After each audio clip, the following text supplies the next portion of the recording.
Rise and live above attachments. Live like a drop of water on a lotus leaf. The lotus flower grows in ponds and marshes, yet floats gracefully on water surface. Though it remains in water, it does not get moist. It remains clean. It looks pure.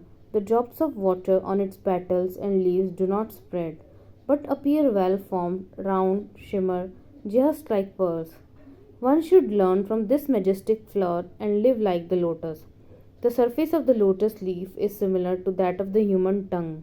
When you eat something, it does not stick onto the tongue for long, but instead is rolled out to the sides and then swallowed. The hand that puts food into the mouth does get oily or soiled, but the tongue does not get sticky or soiled. You never feel the need to wipe the tongue. You clean your hands, you wipe out the oil from your fingers. The lesson to learn here is that you should learn to live in this way. Like the lotus leaf and the tongue, rise above all attachments and materialistic things.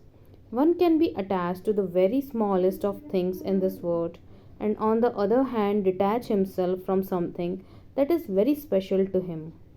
Once upon a time, someone stole a blanket from a Babaji. Once upon a time, someone stole a blanket from a Babaji, that is, wandering hermit. The Babaji went to the police station to lodge a complaint. In the written complaint, he mentioned that his blanket and bedding have been stolen.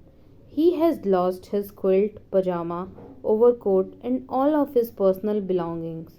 While he was narrating the incident to the police officer, the thief who had stolen the blanket walked in. He stood there listening to the hermit in total disbelief.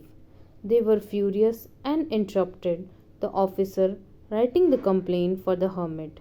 He threw the blanket in Babaji's face, saying, "Here is this ragged blanket that I stole. But you are lying to the officer and falsely reporting that so many things were stolen from you." The police officer asked Babaji, "Why were you listing all those items?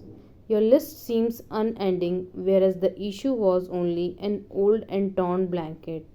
Lessons from the lotus flower. Babaji replied, "It is my blanket. My blanket is also my pillow. When I go to sleep, I put it under my head, but when I spread it over my body, it serves as my quilt. Sometimes during the day, I spread it on the ground and it serves as my cushion, and when I feel cold, I wrap it around me as an overcoat. My blanket is my entire world. It is very precious to me," the officer said. "Fine, take it away, your worn out blanket. Take your entire world and get out of here." So you saw that a torn blanket became his whole world. Why? Because there was a deep attachment. But if you offer a detached person a palace, he will not take long to let go of it and detach himself from it easily. For him, the huge palace has no meaning. It is not an attraction to him. He is already detached from the worldly objects. This is what Lord Krishna explains in Bhagavad Gita as yoga. Lord Krishna says that it is Nishkam Karm Yoga, or yoga of the desireless action. When a person lives and works like this, that condition is called sannyas yoga as well. One should learn the art of giving up, though it is very hard to practice. It has been described in a different and unique way in the Vedas. The desire to use it with the sense of renunciation. With this feeling of renunciation in all activities, you can still live in the word itself and be a sannyasi or renuncer. You will be a sannyasi in the real sense of the term with the feeling of renunciation and performing all the activities of the word. The term sannyas means renunciation. A sannyasi is the one who has given up things and the whole world out of his own volition with happiness and in a systematic manner.